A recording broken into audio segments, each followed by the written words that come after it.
So hello everyone, welcome back to my channel code push. तो आज जावा का जो हम टॉपिक करने वाले हैं वो है स्ट्रिंग। ठीक है। सो स्ट्रिंग्स इन जावा बहुत ही इम्पॉर्टेंट टॉपिक है। ठीक है। हम इस वीडियो में समझने वाले हैं कि स्ट्रिंग क्या होता है, स्ट्रिंग को हम जावा में कैसे क्रिएट करते हैं, कैसे यूज़ करते हैं, और जितने भी स्ट्रिंग्स के मेथड्स होते हैं उनको भी हम हर एक मेथड को समझेंगे एग्जाम्पल के साथ। ठीक है। इसके बाद हम ये भी समझने वाले हैं कि स्ट्रिंग के अलग अलग क्या फ़ीचर्स होते हैं। ठीक है। कुछ ना कुछ फैक्ट्स अबाउट द स्ट्रिंग्स। ठीक है। तो और स्ट्रिंग की मेमोरी मैनेजमेंट कैसे होती है। ठीक है। अब हमारे पास जैसे अगर हम एक स्ट्रिंग का वेरिएबल बनाते हैं तो मेमोरी में वो कैसे सेव होता है, ये सब चीज़ें हम स्ट्रिंग के बारे में आज इस वीडियो में समझने वाले हैं। तो इस वीडियो में स्ट्रिंग के बारे में जितना भी आपको पता होना चाहिए वो सब हम कवर कर देंगे। ठीक है। तो सबसे पहले हम देखेंगे कि व्हाट इज़ स्ट्रिंग, कि स्ट्रिंग है क्या, है ना। सो स्ट्रिंग बेसिकली होता क्या है। अ स्ट्रिंग इन जावा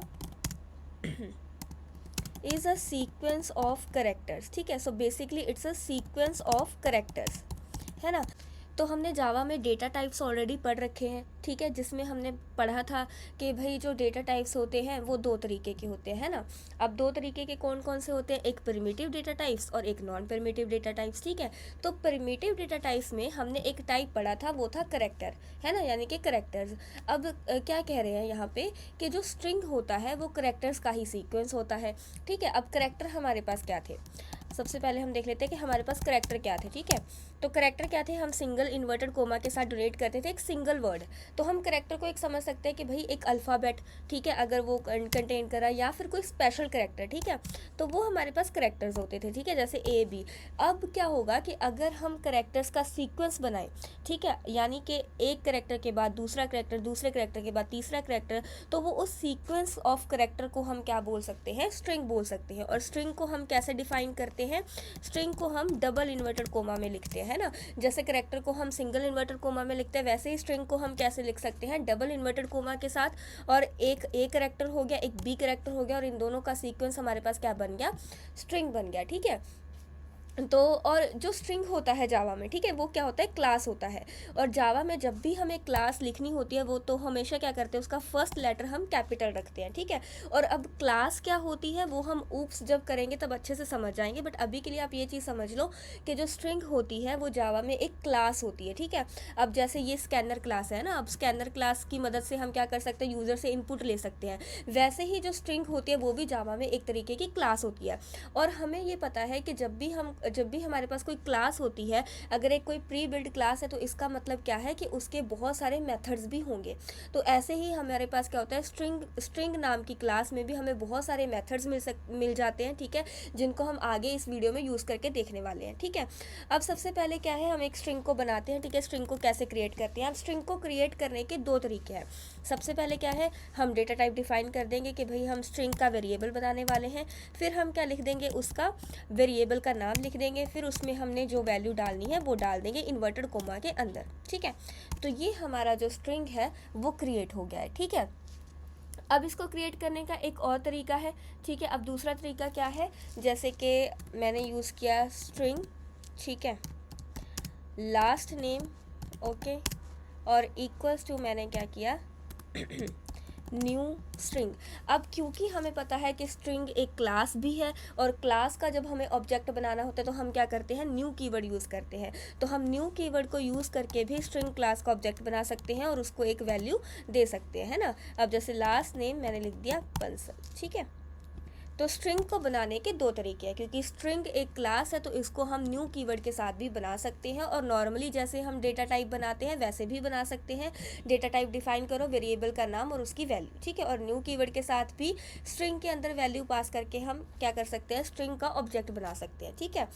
सो अब इन दोनों में डिफरेंस क्या है ना, इस चीज़ को हम समझ लेते हैं।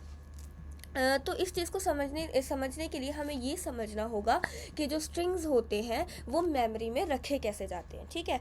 अब हमारे पास क्या होता है ना, जावा में हमारे पास मेनली ज़्यादातर हमारे पास दो तरह की मेमोरी होती है, ठीक है। एक स्टैक मेमोरी होती है और एक हमारे पास क्या होती है, हीप मेमोरी होती है, ठीक है। तो ये चीज़ याद रखनी है, एक स्टैक मेमोरी होती है और एक हीप मेमोरी होती है।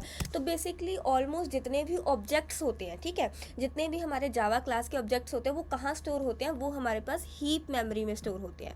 अब क्योंकि स्ट्रिंग एक क्लास है ना, तो इसके अंदर की जो भी वैल्यू होगी वो कहाँ सेव होगी, हीप मेमोरी में सेव होगी, है ना। स्ट्रिंग जो है वो हमारी मेमोरी में कैसे सेव करते हैं हम, ठीक है, उसका जो प्रोसीजर है उसको समझने के लिए हम एक बार वाइट बोर्ड पे चलते हैं, ठीक है। वहाँ पे आपको मैं डायग्राम के साथ अच्छे से समझा पाऊँगी।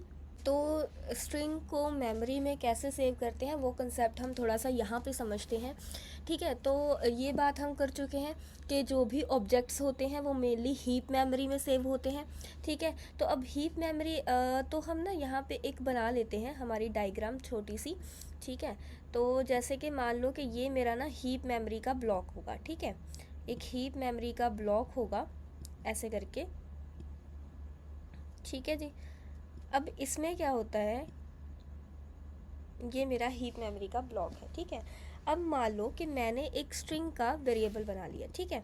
अब यहाँ पे मैं एक स्ट्रिंग का वेरिएबल बना लेती हूँ, ठीक है जी। मैंने एक स्ट्रिंग का वेरिएबल बनाया जिसका मैंने नाम रखा है पूजा, ठीक, सॉरी, जिसका नाम मैंने नेम रखा है और वैल्यू मैंने डाल दी है पूजा, ठीक है। तो अब ये क्या हो गया है, एक तरीके का स्ट्रिंग का ऑब्जेक्ट बन गया है, ठीक है। और ऑब्जेक्ट की जो वैल्यू है वो मेरे पास क्या है, पूजा पड़ी है, ठीक है। और ये वाला जो कंसेप्ट है वो मेरा क्या है, हीप मेमोरी है ना। तो ये मेरे पास क्या पड़ी है, हीप मेमोरी,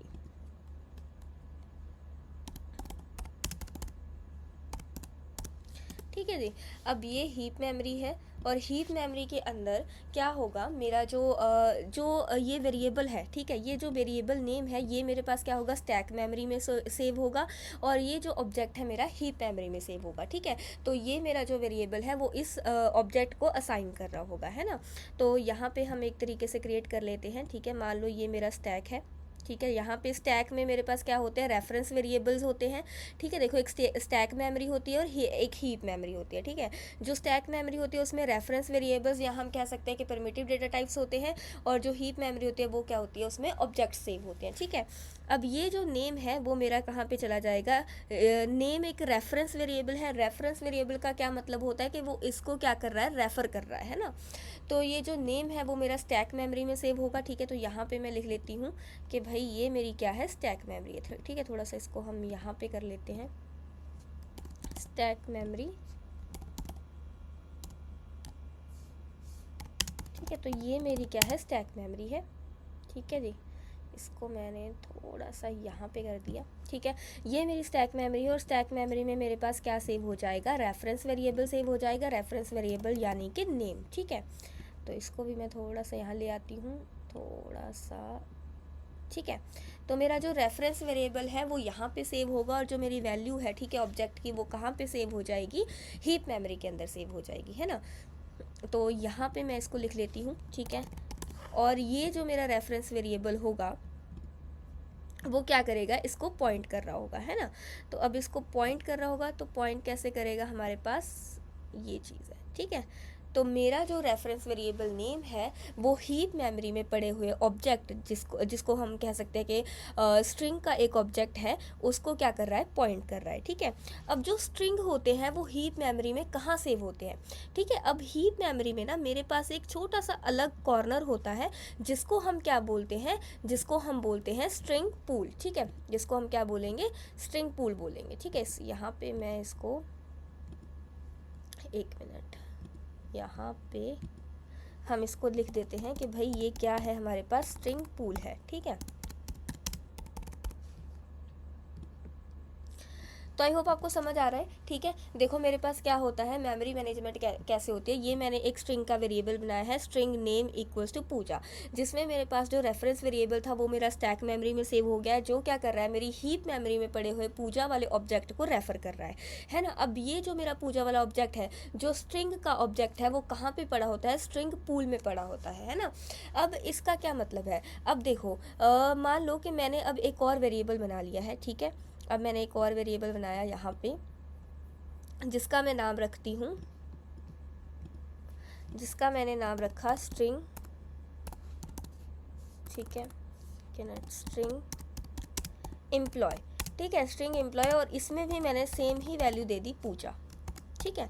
तो अब क्या होगा, आपको क्या लगता है कि देखो ये मेरा एक नेम था, ठीक है, जो पूजा ऑब्जेक्ट को पॉइंट कर रहा था। अब मैंने एक और वेरिएबल बनाया एम्प्लॉय नाम का, ठीक है, जो क्या कर रहा है, पूजा को पॉइंट कर रहा है। तो अब यहाँ पे क्या होगा, स्टैक में मेरे पास क्या होगा, एक और स्टैक क्रिएट हो जाएगा, है ना, और यहाँ पे मेरे पास एक और रेफरेंस वेरिएबल स्टोर हो जाएगा, है ना। तो रेफरेंस वेरिएबल में मेरे पास क्या आ जाएगा, एम्प्लॉय, है ना, एम, ठीक है। अब ये बताओ कि यहाँ पे मेरे पास, आपको क्या लगता है कि ये जो पूजा है, क्या यहाँ पे एक और ऑब्जेक्ट क्रिएट होगा, नहीं। तो यही जो स्ट्रिंग पूल की खासियत होती है, वो क्या करता है, वो सबसे पहले क्या करेंगे, हम चेक करेंगे क्या स्ट्रिंग पूल में ऐसा ही ऑब्जेक्ट पहले से पड़ा है या नहीं पड़ा है। अब हम देख रहे हैं कि पूजा पहले से पड़ा हुआ है, तो यहाँ पे नया ऑब्जेक्ट क्रिएट नहीं होगा, ठीक है। तो यहाँ पे नया ऑब्जेक्ट नहीं क्रिएट होगा, बल्कि क्या करेगा, एम्प्लॉय भी इसी ऑब्जेक्ट को पॉइंट करेगा। तो अब इस टाइम क्या हो रहा है, दोनों ही मेरे जो वेरिएबल्स हैं वो एक ही ऑब्जेक्ट को पॉइंट कर रहे हैं, ठीक है। तो ये हमारा जो होता है कंसेप्ट होता है, इस तरीके से जो हमारा स्ट्रिंग होता है वो मेमोरी में सेव होता है। तो आपको पता होना चाहिए स्ट्रिंग पूल क्या होता है और हीप मेमोरी क्या होता है। अब लेकिन अगर हम चाहते हैं कि ये वाला जो मतलब मेरा जो ऑब्जेक्ट है वो नया क्रिएट हो, फिर से हीप मेमोरी में क्रिएट हो, तो वो कैसे होगा, तो हम उसके लिए क्या वेरिएबल बना सकते हैं, उसके लिए हम न्यू कीवर्ड को यूज़ करेंगे, ठीक है। तो अगर मैं चाहती हूँ कि ये मेरा सेम ही नाम से मैं एक ऑब्जेक्ट बनाऊँ, बट वो अलग से क्रिएट हो, मतलब कि मेरा जो वेरिएबल होगा वो सेम ऑब्जेक्ट को पॉइंट ना करे, बल्कि एक अलग ऑब्जेक्ट बने, और वो जो नया अलग ऑब्जेक्ट बनेगा वो कहाँ पे बनेगा, मेरी हीप मेमोरी में बनेगा, स्ट्रिंग पूल के बाहर बनेगा। तो वो चीज़ हम कैसे कर सकते हैं, स्ट्रिंग नेम, नेम तो ऑलरेडी हमने रख दिया है, मान लो हम इसका नाम रख देते हैं एम्प्लॉय2, ठीक है, और इसका भी हम सेम रख देते हैं पूजा, ठीक है।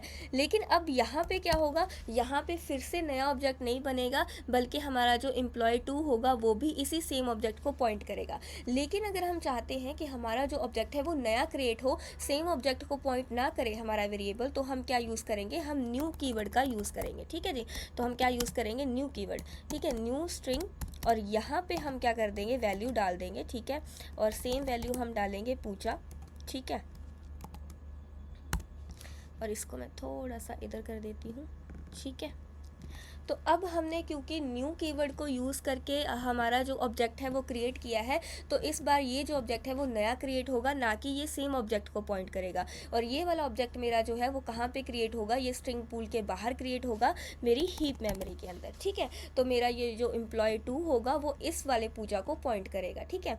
तो आई होप ये आपको समझ आ गया होगा कि जब हम न्यू कीवर्ड से स्ट्रिंग का ऑब्जेक्ट बनाते हैं और जब हम नॉर्मली विदाउट न्यू कीवर्ड के बनाते हैं तो उन दोनों में क्या फ़र्क होता है, ठीक है।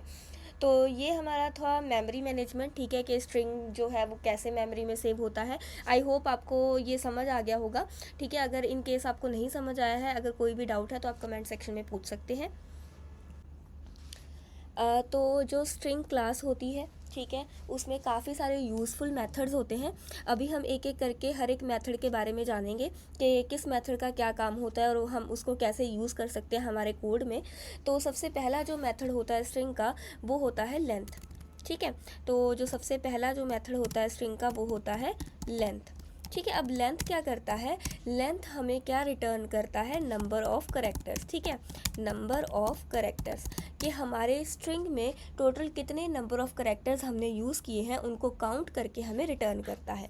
जैसे कि ये हमारे पास एक स्ट्रिंग है नेम इक्वल्स टू पूजा, तो अब इसमें कितने करेक्टर्स हैं, 1 2 3 4 5, तो मेरा जो लेंथ का मेथड होगा वो मुझे 5 रिटर्न कर देगा, ठीक है। अब लेंथ मेथड की एक खास बात होती है कि अगर मेरे पास कोई एक स्ट्रिंग है जिसमें स्पेस है, ठीक है, अब जैसे मैंने यहाँ पे लिख दिया स्ट्रिंग नेम 2,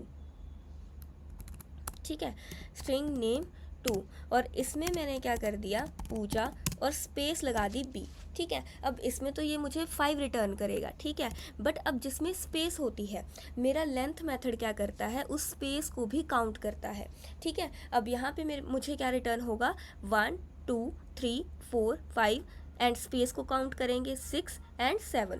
तो इसकी जो लेंथ है वो क्या होगी, टोटल 7 होगी। ठीक है, इसको हम एक बार ना प्रिंट करा के देखते हैं इस मेथड को यूज़ करके कि ये करेक्ट लेंथ जो है वो हमें दे रहा है या नहीं दे रहा। ठीक है, अब यहाँ पे system.out.println, अब लेंथ मेथड को कैसे यूज़ करेंगे, जो हमारा नेम का वेरिएबल होगा उसके साथ डॉट, और यहाँ पे जैसे ही हम LE लिखेंगे तो हमें यहाँ पे सजेशन में लेंथ दिख रहा है। ठीक है, तो ये मेरे पास क्या होगा, अभी इस टाइम मुझे क्या प्रिंट होगा, ये मैंने नेम स्ट्रिंग को यूज़ किया है। ठीक है, अब मैंने उसकी लेंथ निकाली है तो ये लेंथ जो है मेरी वो प्रिंट हो जाएगी। ठीक है, तो अब यहाँ पे एक और करते हैं हम system.out.println। ठीक है, और यहाँ पे हम क्या करेंगे, name2 की भी लेंथ कैलकुलेट करेंगे और उसको प्रिंट करा देंगे। ठीक है, तो अब यहाँ पे इसको मैं एग्जीक्यूट करके देखती हूँ। ठीक है, ये देखो, तो यहाँ पे पूजा की जो लेंथ थी वो 5 आ गई है, और पूजा स्पेस B और स्पेस को काउंट करने के बाद जो मेरी टोटल लेंथ थी वो 7 हो चुकी है। ठीक है, तो ये मेरा था पहला मेथड जो हम स्ट्रिंग में यूज़ करते हैं कॉमनली। अब जो सेकंड मेथड है वो है कैर एट। ठीक है, कैर एट, और यहाँ पे क्या होता है, इंडेक्स। ये कैर एट के स्पेलिंग। ठीक है, तो ये कैर एट। अब ये इंडेक्स क्या होता है, इंडेक्स को हम समझते हैं। अब देखिए, हमने क्या कहा था कि स्ट्रिंग क्या होती है, करेक्टर्स का सीक्वेंस होती है ना। अब जैसे मेरा एक स्ट्रिंग है पूजा, अब इसको अगर मैं एज अ करेक्टर का सीक्वेंस लिखूं तो क्या आएगा, पहले P है, फिर O है, फिर O है, फिर J है, फिर A है। ठीक है, ये सारे करेक्टर्स हैं, इनका एक सीक्वेंस है। अब इंडेक्स क्या होता है, कोडिंग में जब भी हम इंडेक्स की बात करते हैं, इंडेक्सिंग क्या होती है, नंबरिंग है ना, पोजीशनिंग, कि मेरी पहले पोजीशन पे कौन सा वैल्यू है, दूसरे पोजीशन पे कौन सा वैल्यू होता है, वो होता है इंडेक्सिंग। और हमारी कोडिंग में जो इंडेक्स होता है वो हमेशा 0 से स्टार्ट होता है।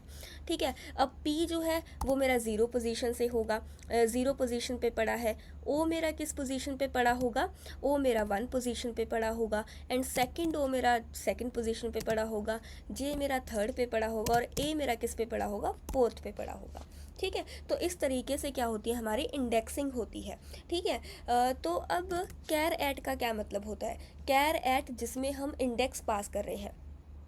मान लो मेरे पास एक वेरिएबल है जिसमें पूजा पड़ा है, और मैं यहाँ पे अपने स्ट्रिंग के साथ एक मेथड लगा देती हूँ कैर एट का, और इसमें इंडेक्स में मैं कोई भी इंटीजर वैल्यू पास कर देती हूँ। फॉर एग्जांपल मैंने पास की 3।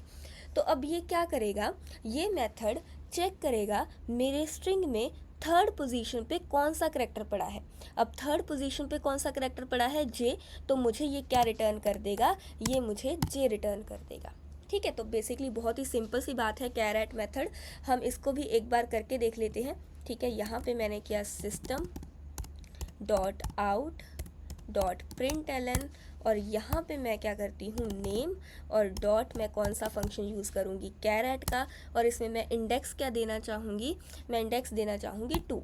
अब 2 इंडेक्स पे मेरे पास क्या पड़ा है, O पड़ा है, तो मेरे पास आंसर में आउटपुट में क्या प्रिंट होना चाहिए, O प्रिंट होना चाहिए। ठीक है, इसको हम एग्जीक्यूट करेंगे तो मेरे पास ये O प्रिंट हो चुका है। ठीक है, तो ये था मेरा कैर एट फंक्शन। ठीक है, जो हमें स्ट्रिंग में मिलता है, स्ट्रिंग क्लास में। तो नेक्स्ट जो हमारे पास ऑपरेशंस हैं, ठीक है, जो हमारे पास मेथड्स होते हैं स्ट्रिंग में, वो हमारे पास आ जाते हैं केस कन्वर्जन के मेथड्स। ठीक है, अब केस कन्वर्जन के मेथड्स क्या होते हैं, केस कन्वर्जन का मतलब क्या है। अब केस का क्या मतलब है कि जो हमारे लेटर्स हैं स्ट्रिंग में, ठीक है, वो अपर केस में है या लोअर केस में है ना। अब जैसे फॉर एग्जांपल मेरे पास एक स्ट्रिंग है, ठीक है, जैसे मैंने लिखा यहाँ पे मेरे पास एक स्ट्रिंग है, स्ट्रिंग मैंने बता दिया नेम है मेरे पास। ठीक है, और इसमें मेरे पास कुछ करेक्टर्स हैं, जैसे कि मैंने लिखा पूजा। ठीक है, अब ये लोअर केस में है ना, तो अगर मैं इनको अपर केस में कन्वर्ट करना चाहूँ तो मैं क्या यूज़ कर सकती हूँ, नेम डॉट, अगर मैं यहाँ पर मेथड यूज़ करूँ अपर केस, है ना, अपर केस, तो ये क्या हो जाएगा, मेरे आउटपुट में मुझे क्या मिलेगा, जितने भी मेरे करेक्टर्स होंगे, ठीक है, स्ट्रिंग में, वो सारे किस में कन्वर्ट हो जाएंगे, अपर केस में कन्वर्ट हो जाएंगे। ठीक है, जैसे POOJA। ठीक है, तो ये मुझे अपर केस में कन्वर्ट होके मुझे मिल जाएगा। ठीक है, यानी कि कैपिटल लेटर्स में मेरे जो स्मॉल लेटर्स हैं वो कैपिटल लेटर्स में कन्वर्ट हो जाएंगे अगर मैं अपर केस मेथड को यूज़ करती हूँ।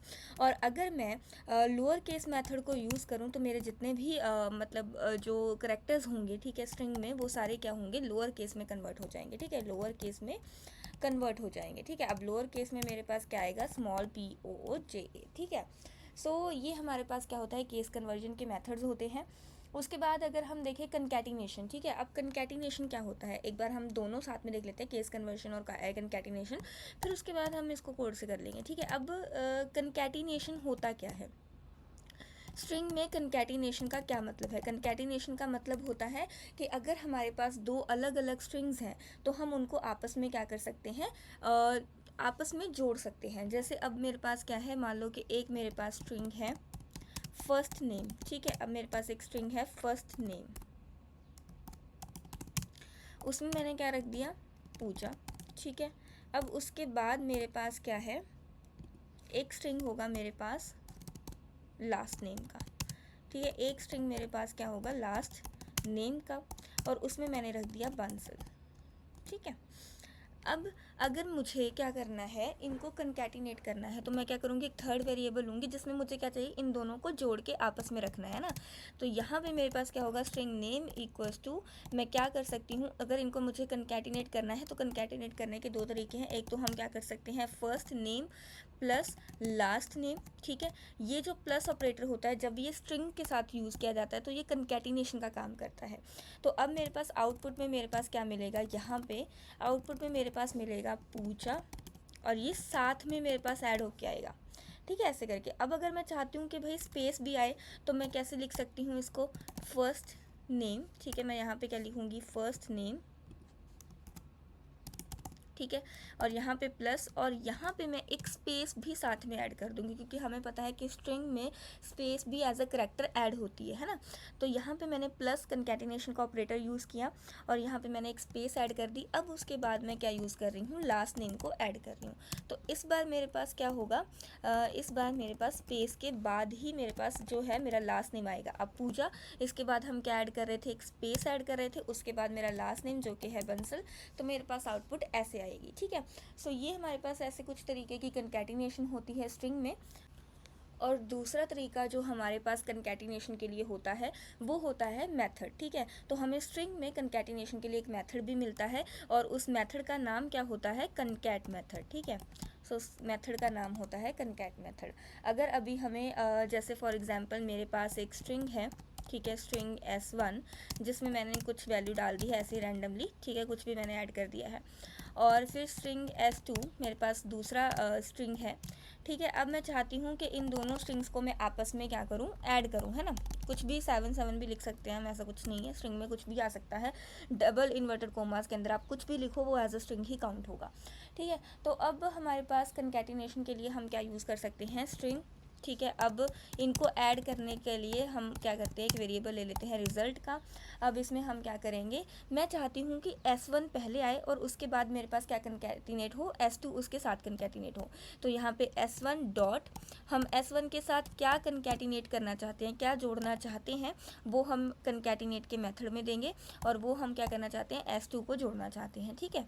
तो इस तरह से हमारे पास होगा। और अगर हम चाहते कि भाई साथ में स्पेस भी ऐड हो तो हम कैसे कर सकते थे, S1 डॉट कंकैटिनेट, ठीक है। कंकैटिनेट का हमारे पास जो फंक्शन है वो हम यूज़ करेंगे, और इसमें हम पहले स्पेस ऐड कर देंगे, उसके बाद हम इसको कंकैट करेंगे किसके साथ, S2 के साथ, ठीक है। तो अब हमारे पास इसमें बीच में स्पेस भी ऐड हो जाएगी। तो इस तरह हमारे पास स्ट्रिंग को कंकैटिनेट करने के दो तरीके होते हैं। एक तो हमारे पास स्ट्रिंग क्लास में एक मेथड होता है कंकैट का, और दूसरा हम सिंपली यूज़ कर सकते हैं ये प्लस का ऑपरेटर, ठीक है। अब जो प्लस का ऑपरेटर जब स्ट्रिंग्स के साथ यूज़ किया जाता है तो क्या होता है, ये कंकैटिनेशन का काम करता है। अब इसकी एक थोड़ी सी मज़ेदार बात बताती हूँ। जैसे कि मेरे पास मान लो कि इंट a इक्वल्स टू 1 है, ठीक है, और इंट b इक्वल्स टू मेरे पास 2 है ना।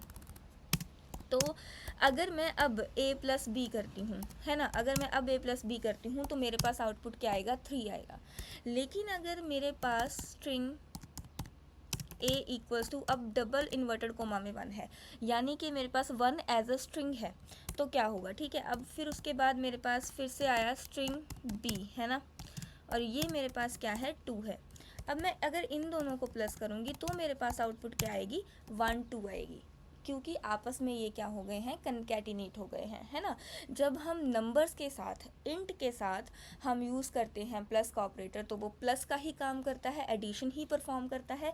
लेकिन अगर हम स्ट्रिंग के साथ यूज़ करते हैं तो वो क्या परफॉर्म करता है, कंकैटिनेशन परफॉर्म करता है। अब अगर हमारे पास ऐसा हो कि एक स्ट्रिंग हो, ठीक है, स्ट्रिंग x इक्वल्स टू मैंने कर दिया है 1, ठीक है, और एक मेरे पास यहाँ पे हम ले लेते हैं a, ठीक है, और दूसरा मेरे पास क्या हो, इंट हो, इंट y इक्वल्स टू मेरे पास 1 हो, है ना। तो क्या होगा जब हम इनके साथ प्लस यूज़ करेंगे, है ना। तो अब मैंने किया कि भाई x प्लस वाई, तो आप बताइए कि इसमें क्या चीज़ होगी। अब इसमें मेरे पास इसमें भी कंकैटिनेशन होगा, क्योंकि जब हम दो चीज़ों पर प्लस ऑपरेटर लगा रहे हैं, अगर उनमें से कोई एक भी स्ट्रिंग हो जाता है तो दूसरा वाला भी क्या हो जाएगा, अपने आप स्ट्रिंग में कन्वर्ट हो जाएगा। कैसे कन्वर्ट होगा, ये मतलब मैं आपको जस्ट बता देती हूँ बैक स्टेज पे कैसे काम करेगा। ये जो इंट 1 है हमारे पास ना, हर एक जो प्रिमिटिव डेटा टाइप्स होते हैं उनके लिए रैपर क्लासेस होते हैं, जिनको हम डिटेल में पढ़ेंगे बाद में। तो वो रैपर क्लास क्या करती है, अब जैसे देखा कि उसने भाई प्लस के साथ हमारे पास एक स्ट्रिंग भी पड़ा है, तो उस मतलब अब जैसे ये इंट 1 है, तो ये हमारे पास किस में कन्वर्ट होगा, इंटीजर में कन्वर्ट हो जाएगा, ठीक है, इंटीजर के ऑब्जेक्ट में कन्वर्ट हो जाएगा। अब इंटीजर जो हमारे पास एक क्लास होती है रैपर क्लास, इसमें हमारे पास एक टू स्ट्रिंग का फंक्शन भी होगा, तो ये वाला जो चीज़ है वो अपने आप ही स्ट्रिंग में कन्वर्ट हो जाएगा, ये भी स्ट्रिंग में कन्वर्ट हो जाएगा, और ये स्ट्रिंग है तो आपस में होकर ये क्या करेंगे, कंकैटिनेट हो जाएंगे, और आंसर हमारे पास A1 आएगा। ठीक है, आई होप ये चीज़ आपको थोड़ी सी समझ आई होगी कंकैटिनेशन के बारे में। ठीक है, तो इस तरीके से हम कंकैटिनेशन करते हैं, केस कन्वर्जन कर सकते हैं। ठीक है, तो हम थोड़ा सा इसको प्रिंट करा के भी देख लेते हैं आपकी तसल्ली के लिए कि भाई जैसा मैंने बोला है वैसे ही आउटपुट आती है। तो पहले हमने लिखा यहाँ पे स्ट्रिंग, ठीक है, मैं लिख रही हूँ फर्स्ट नेम, ठीक है, स्ट्रिंग मैंने लिखा फर्स्ट नेम, और यहाँ पे मैंने कर दिया पूजा, ठीक है, और फिर मैंने स्ट्रिंग लिखा लास्ट नेम, ठीक है। अब उसके बाद मैं चाहती हूँ फुल नेम, है ना, तो यहाँ पे स्ट्रिंग एक मैंने बना लिया फुल नेम का, है ना। अब फुल नेम में मेरे पास क्या आ जाएगा, फर्स्ट नेम प्लस, अगर मैं करूँ यहाँ पे सेमी कॉलन ज़रूर लगाना है आपको, और लास्ट नेम, ठीक है। इन दोनों को अगर मैं कंकैटिनेट कर देती हूँ तो मेरे पास क्या आना चाहिए, पूजा। अब देखिए जब मैं इनको कंकैटिनेट करती हूँ तो मेरे पास, अच्छा इसको मैं पहले प्रिंट करवा लेती हूँ, system dot out dot println, और मेरे पास क्या प्रिंट होना चाहिए, फुल नेम प्रिंट होना चाहिए, ठीक है। तो मैंने इसको किया रन, एक minute, system dot out dot println, ठीक है। और यहाँ पे मेरे पास देखो पूजा बंसल विदाउट स्पेस आया है ना, जैसे कि मैंने आपको बताया था। और अगर हमें स्पेस चाहिए होती है तो हम क्या यूज़ करेंगे, एक स्पेस को हम यहाँ पर ऐड कर देंगे, ठीक है। देखो ये फुल नेम के बाद मैंने कंकैटिनेशन का ऑपरेटर यूज़ किया और एक स्पेस ऐड किया, फिर से कंकैटिनेशन का ऑपरेशन यूज़ किया, और फिर मैंने लास्ट नेम किया, ठीक है। तो यहाँ पर मैंने क्या किया है, पूजा बंसल कर दिया है, ठीक है। अब अगर मैं एक और वेरिएबल ले लेती हूँ जैसे कि स्ट्रिंग, ठीक है, और यहाँ पे मैंने कर दिया है फुल नेम 2 इक्वल्स टू, ठीक है, फर्स्ट नेम, ठीक है, और यहाँ पर मैंने प्लस कर दिया है, और यहाँ पर मैंने फिर से अब यहाँ पर ना हम कंकैट का यूज़ करेंगे, ठीक है, कंकैटिनेशन का यूज़ करेंगे। और कंकैटिनेशन में सबसे पहले हम क्या ऐड करना चाहते हैं, एक स्पेस ऐड करना चाहते हैं, फिर उसके बाद हम कंकैटिनेट करते टाइम फर्स्ट नेम के साथ क्या कंकैट करना चाहते हैं, लास्ट नेम को कंकैट करना चाहते हैं, ठीक है। तो मेरे पास यहाँ पे लास्ट नेम हो जाएगा, लास्ट नेम, ठीक है। तो अगर मैं इसको प्रिंट करवाऊँ, ठीक है, फुल नेम 2 को प्रिंट कराऊँ तो भी मेरे पास क्या आ जाएगा, सेम ही आंसर आएगा, ठीक है, जो मेरे पास इसमें आ रहा है, ठीक है। इसी को हम कॉपी कर लेते हैं, और यहाँ पे मैं फुल नेम की बजाय फुल नेम 2 यूज़ करती हूँ, ठीक है। इसको हम प्रिंट कराते हैं तो देखो सेम ही आउटपुट आई है, चाहे आप कंकैट यूज़ करो चाहे आप प्लस ऑपरेटर यूज़ करो, दोनों सेम ही काम करते हैं। तो नेक्स्ट मेथड देखते हैं हम हमारे स्ट्रिंग का, वो है सब स्ट्रिंग। अब सब स्ट्रिंग में हम यहाँ पे इंडेक्स भी पास कर सकते हैं, ठीक है, नॉर्मली, या फिर हम क्या कर सकते हैं, एक सब स्ट्रिंग होता है जिसमें हमारे पास एक बिगिन इंडेक्स और एंड इंडेक्स होता है, ठीक है। एक बिगिन इंडेक्स होता है, अब इसका पता नहीं कैसे लिखते हैं, बस ऐसे लिख देती हूँ मैं अभी के लिए, बिगिन इंडेक्स, और एक यहाँ पे एंड इंडेक्स होता है, ठीक है। अब इसका मतलब क्या होता है ना सब स्ट्रिंग का। अब जैसे मान लो कि मेरे पास एक स्ट्रिंग पड़ी है, ठीक है, और उसका नाम है s इक्वल्स टू, और इसमें ना काफ़ी सारी वैल्यूज़ हैं, ठीक है, ABCDEFGHIJK, ठीक है, ऐसे करके मेरे पास बहुत सारी वैल्यूज़ हैं। अब हमें पता है इसकी अगर हम इंडेक्सिंग करें, है ना, तो A मेरा जो है वो क्या है, 0 पोजीशन पे है, ठीक है, जो A मेरा 0 पोजीशन पे है, B मेरा 1 पोजीशन पे है, C 2 पोजीशन पे है, D 3rd पोजीशन पे है, E मेरा 4th पोजीशन पे आएगा, F मेरा 5th पोजीशन पे आएगा, G 6 पे, H 7 पे, I 8 पे, J 9 पे एंड K मेरा जो है वो 10th पोजीशन पे आएगा, है ना। तो ऐसे करके क्या है, मेरी इंडेक्सिंग चल रही है। अब सब स्ट्रिंग का क्या मतलब है, देखो सब स्ट्रिंग मतलब इस स्ट्रिंग में वो सब स्ट्रिंग निकालेगा, है ना, इस स्ट्रिंग में से सब स्ट्रिंग निकालेगा। अगर मान लो कि मेरे पास एक टोटल स्ट्रिंग है और मैं उसका कुछ पार्ट ही निकालना चाहती हूँ, तो मैं कैसे यूज़ कर सकती हूँ, सब स्ट्रिंग को यूज़ कर सकती हूँ। अब अगर मैं यहाँ पे यूज़ करूँ, ठीक है, एस डॉट सब स्ट्रिंग, ठीक है, और मैं इसको एक ही इंडेक्स दूँ, मान लो मैंने दे दिया 4, तो ये क्या करेगा, 4th इंडेक्स से लेकर मेरी जब तक की इंडेक्स है पूरी, है ना, मतलब जब तक की मेरी स्ट्रिंग की लेंथ है तब तक का जो स्ट्रिंग है वो मुझे ला कर दे देगा। अब 4th पोजीशन पे क्या पड़ा है मेरे पास, 0 1 2 3, 4th पोजीशन पे ये पड़ा है, तो ये मुझे इतनी जो स्ट्रिंग है वो रिटर्न कर देगा अगर मैं सब स्ट्रिंग 4 करूँ, ठीक है, और यानी कि ये मुझे क्या ला कर देगा, अब इतनी ला कर देगा 4 से लेकर, ठीक है, 4 से लेकर जितना लास्ट तक मेरा स्ट्रिंग होगा वो सारा मुझे एज अ सब स्ट्रिंग, ठीक है, तो स्ट्रिंग का कुछ पार्ट इसने मुझे ला कर दे दिया, और कितना पार्ट ला कर दिया, जितना मैंने इसको इंडेक्स बताया।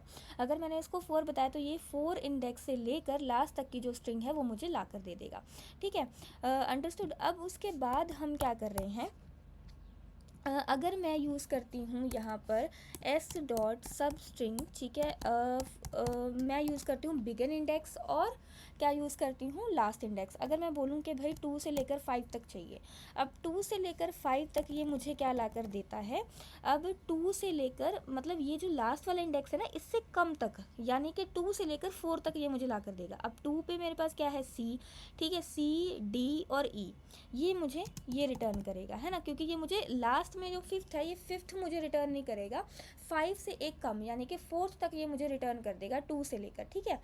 तो ऐसे ही हमारे पास ये सब स्ट्रिंग का जो फंक्शन है वो काम करता है। हम इसको एक बार करके देख लेते हैं, ठीक है, इसको हम कोड से ही कर लेते हैं।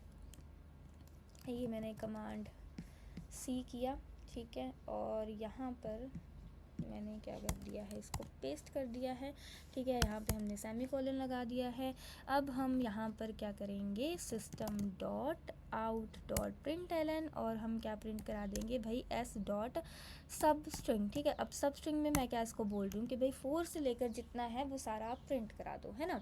उसके बाद अगर मैं चाहती हूँ कि भाई मैं स्टार्टिंग इंडेक्स भी देना चाहती हूँ और एंड इंडेक्स भी देना चाहती हूँ, तो मैंने एस डॉट क्या बोला कि भाई सब स्ट्रिंग निकाल के दो मुझे 2 से लेकर 5 तक की, ठीक है, 2 से लेकर मुझे 5 तक की सब स्ट्रिंग निकाल कर दो, ठीक है। तो चलो इसको हम एक बार प्रिंट करा के देख लेते हैं, ठीक है। तो मैंने इसको रन किया तो ये रहा मेरे पास आंसर, ठीक है। देखो ये इसने मुझे C और D और E प्रिंट करा दिया, इसने मुझे 2nd 3rd and 4th index print करा के दिया है ना। तो लेकिन इसने मुझे 5th इंडेक्स प्रिंट नहीं करा के दिया इस वाले ने, और इस वाले ने 4 से लेकर यानी कि 0 1 2 3 4, है ना, यानी कि 4th से लेकर पूरा लास्ट तक का स्ट्रिंग जो है मुझे इसने प्रिंट करा कर दे दिया है। तो ऐसे जो हमारा है सब स्ट्रिंग का मेथड है जो वो काम करता है, ठीक है। इसके बाद हमारे पास एक मेथड आ जाता है इक्वल्स का, ठीक है। अब इक्वल्स का हमारे पास जो मेथड है वो भी आ जाता है, ठीक है। कनकैट के बाद हमने ये सब स्ट्रिंग पढ़ा था, इसके बाद हमारे पास जो मेथड है वो है इक्वल्स का। अब इक्वल्स का मेथड क्या चेक करता है कि भाई आपके पास मान लो कि मैंने S1 दे दिया है ना। अब S1 में मेरे पास ABC है, ठीक है। अब उसके बाद S2 है, S2 में भी मेरे पास ABC है, यानी कि दोनों में मेरे पास सेम वैल्यू पड़ी है। तो अगर मैं यहाँ पर चेक करूँ, ठीक है, ऐसे लिखूँ मैं S1 डॉट इक्वल्स टू, ठीक है, अगर मेरा S1 डॉट इक्वल्स मैं ऐसे करके इसमें मैं पास कर दूँ S2, तो हम क्या चेक कर रहे हैं कि क्या मेरा S1 S2 की इक्वल है। अब S1 की वैल्यू और S2 दोनों की वैल्यू सेम है, तो मेरे पास आंसर क्या आ जाएगा, ट्रू आ जाएगा। अब ना इक्वल चेक करने के लिए हमारे पास दो मेथड्स होते हैं, एक इक्वल्स का होता है, एक इक्वल टू का होता है ना। अगर मैं यहाँ पे चेक करूँ S1 इक्वल टू S2, तो ये भी मेरे पास क्या आएगा, ट्रू आएगा। बट दोनों में डिफरेंस क्या है, दोनों में डिफरेंस मैं बताती हूँ। जैसे जब मैंने स्टार्टिंग में, वीडियो की स्टार्टिंग में आपको दिखाया था ना कि हम स्ट्रिंग कैसे बना सकते हैं, दो तरीके बताए थे मैंने आपको। देखो पहले तो मेरे पास था भाई एक स्ट्रिंग है S1 मैंने लिया है ना, इसको मैंने भाई ABC दे दिया है ना। अब दूसरा स्ट्रिंग है मेरे पास, ठीक है, S2 लिया मैंने और इसको मैंने क्या कर दिया है, ABC दे दिया है ना। अब उसके बाद मेरे पास क्या हो रही है यहाँ पे चीज़ है ना, अगर मैं इसको बोलती हूँ कि भाई S1 dot S2 sorry S1 dot equals to करके आप चेक करो है ना, अगर आप इक्वल्स टू करके चेक करो तो ये क्या चेक करेगा, ये सिर्फ इसमें रखी हुई वैल्यू चेक करेगा कि S1 में ABC पड़ा है, S2 में भी ABC पड़ा है, तो ये दोनों इक्वल है, तो ये मेरे पास ट्रू आ जाएगा। लेकिन अगर मैं यहाँ पर इक्वल्स टू का ऑपरेटर यूज़ करूँगी तो ये मुझे क्या चेक करेगा, जो मेरा हीप मेमोरी में ऑब्जेक्ट बनता है क्या वो सेम है, अगर वो सेम है तो ही ये मुझे ट्रू रिटर्न करेगा। अब हमने पढ़ा था, ठीक है, पहले भी स्ट्रिंग में कि भाई अगर हम ऐसे करके बनाते हैं है ना, दो अलग अलग स्ट्रिंग्स बनाते हैं और बट दोनों की वैल्यू सेम है, तो वो एक ही ऑब्जेक्ट को पॉइंट कर रहे होते हैं ना, स्ट्रिंग पूल में एक ही ऑब्जेक्ट को पॉइंट कर रहे होते हैं, तो इसका मतलब ये मेरे पास क्या आ जाएगा, ट्रू आ जाएगा। बट लेकिन अगर मेरे पास ऐसा होता, अगर मेरे पास ऐसा होता कि भाई स्ट्रिंग है मेरे पास, ठीक है, ए नाम की एक स्ट्रिंग है जिसमें मेरे पास कुछ वैल्यू पड़ी है ABC, और एक मैंने जो स्ट्रिंग बनाई है वो मैंने ऐसे नहीं बनाई है, दूसरी मैंने जो स्ट्रिंग बनाई है वो न्यू कीवर्ड का यूज़ करके बनाई है, ठीक है, न्यू स्ट्रिंग, और इसमें मैंने दे दिया सेम वैल्यू ABC। अब देखो दोनों में वैल्यू तो सेम है लेकिन दोनों का ऑब्जेक्ट अलग है, क्योंकि ये मेरा तो जो देखो स्ट्रिंग पूल में पड़ा होगा, बट हमने यहाँ पे न्यू कीवर्ड यूज़ कर लिया, तो इसका मतलब चाहे वैल्यू सेम है, हमारे स्ट्रिंग में हीप मेमोरी में एक नया ऑब्जेक्ट बनेगा इस चीज़ के लिए। तो अगर मैं यहाँ पर इक्वल्स टू यूज़ करूँगी तो ये मुझे क्या रिटर्न करेगा, ये मुझे फॉल्स रिटर्न करेगा, ठीक है। आई होप आपको ये चीज़ समझ आई होगी। तो इसको करके देखते हैं एक बार, ठीक है। मान लो कि भाई मैंने एक स्ट्रिंग बना लिया है, ठीक है, अब स्ट्रिंग का नाम मैंने रख दिया है A, ठीक है, और इसका मैंने ABC करा है, ठीक है। अब दूसरा मैंने जो स्ट्रिंग है वो बनाया है B, है ना, और इसका नाम भी मैंने क्या रख दिया है, ABC रख दिया है। अब एक तीसरा स्ट्रिंग जो है वो मैंने बनाया है, ठीक है, जिसको मैं यूज़ कर रही हूँ न्यू कीवर्ड के साथ, ठीक है, न्यू स्ट्रिंग, ठीक है, और यहाँ पर मैंने वैल्यू दे दी है सेम टू सेम, क्या दी है मैंने, ABC ही दी है, ठीक है। अब तीनों की वैल्यू सेम है। अब अगर यहाँ पर मैं क्या करती हूँ, यहाँ पे मैं एक बार आपको प्रिंट करा के दिखाती हूँ, system dot out dot print, अगर मैं A डॉट इक्वल्स टू करती हूँ है ना, A डॉट इक्वल्स टू मैं B करती हूँ तो मेरे पास क्या आएगा, ट्रू आएगा, ठीक है। और सेम ही अगर मैं A dot equals to C करती हूँ तो भी मेरे पास सेम आएगा, क्योंकि C में भी ABC है, B में भी ABC है और A में भी ABC है, तो तीनों आपस में क्या है, सेम ही है, ठीक है। बट यहाँ पर अगर मैं क्या करूँगी, system dot out dot println, okay, यहाँ पे आउट ही तो गलती से क्लिक हो जाता है, तो अब यहाँ पर अगर मैं प्रिंट कराना चाहूँ A is equals to B, तो ये तो मुझे ट्रू रिटर्न करेगा क्योंकि दोनों के ऑब्जेक्ट भी सेम है ना। अब system dot out dot println, और अगर यहाँ पर मैं A इक्वल टू C करूँ तो ये मुझे क्या रिटर्न करेगा, फॉल्स रिटर्न करेगा। तो चलिए देखते हैं, यहाँ पे ट्रू आएगा, यहाँ पे ट्रू आएगा, यहाँ पर भी ट्रू आएगा, और यहाँ पर क्या आना चाहिए, फॉल्स आना चाहिए, है ना। तो देखिए सेम आया, ट्रू ट्रू ट्रू, और यहाँ पर मेरे पास क्या आ चुका है, फॉल्स आ चुका है। तो आई होप आपको इक्वल टू और डॉट इक्वल्स का मतलब अच्छे से समझ आ गया होगा। तो ऐसे हमारे पास स्ट्रिंग में और भी कई मेथड्स होंगे, ठीक है, जिनको हम टाइम टू टाइम देखते रहेंगे, बट ये कुछ इंपॉर्टेंट मेथड्स थे। आई होप आपको स्ट्रिंग्स के बारे में समझ आ गया होगा कि स्ट्रिंग की मेमोरी में एलोकेशन कैसे होती है, ऑब्जेक्ट कैसे बनता है, स्ट्रिंग का वेरिएबल कैसे बनता है, और स्ट्रिंग में डिफरेंट मेथड्स कौन से होते हैं, ठीक है। तो अब हम कुछ इंपॉर्टेंट चीज़ें स्ट्रिंग के बारे में देखने वाले हैं कि जो सबसे इंपॉर्टेंट जो पॉइंट है स्ट्रिंग्स का वो क्या है, दैट स्ट्रिंग्स आर इम्यूटेबल, ठीक है। जो स्ट्रिंग्स होते हैं वो क्या होते हैं, इम्यूटेबल होते हैं। इम्यूटेबल का मतलब क्या होता है कि जब हमारे पास एक स्ट्रिंग का ऑब्जेक्ट हीप मेमोरी में चला गया है तो हम उसको चेंज नहीं कर सकते, ठीक है।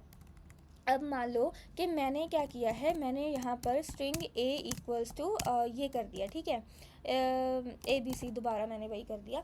अब ये मेरा एक हीप मेमोरी में ये मेरा ABVDV जो भी है वो सेव हो जाएगा, ठीक है। अब ये एक ऑब्जेक्ट मेरा हीप मेमोरी में पड़ा है, ठीक है, कैसे पड़ा है, ये मेरा एक ऑब्जेक्ट हीप मेमोरी में पड़ा है ABVDV, और जिसको मेरा जो ए वेरिएबल है वो पॉइंट कर रहा है ना। तो मैंने ये थोड़ा सा आपको समझाने के लिए यहीं पे बना दिया है। फॉर एग्जांपल मान लो कि भाई सबसे पहले मेरी ए की वैल्यू थी ABVDV, है ना। तो ये वाला जो ऑब्जेक्ट है वो हीप मेमोरी में बन गया। अब ये जो ए है वो इसको रेफ़र कर रहा होगा। उसके बाद मैंने क्या किया, ए को चेंज कर दिया। अब ए की वैल्यू मेरे पास ये हो गई, तो हीप मेमोरी में ये ऑब्जेक्ट चेंज नहीं होगा। तो इसकी बजाय क्या होगा, एक नया ऑब्जेक्ट बनेगा। ठीक है, यहाँ पर एक नया ऑब्जेक्ट बनेगा, और ये जो मेरा ए है इसको पॉइंट आउट करने की बजाय अब इसको पॉइंट आउट करेगा।